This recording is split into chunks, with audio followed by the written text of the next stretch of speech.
చిన్ను ఎట్లా పడినావు? ఎందుకు ఉరుకొచ్చినావు? అయ్యో అట్లా పడ్డావా? మరి చూడాలిగా చిన్ను. ఎందుకు ఉరుకుతున్నావు మళ్ళీ?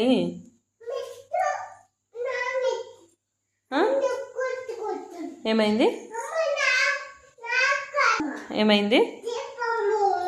దీపం పోయిందా? నువ్వు తీసినవంట కదా.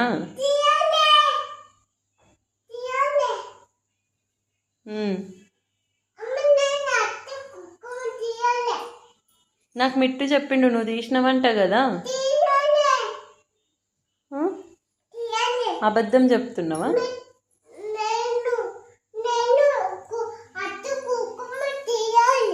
ఎందుకు?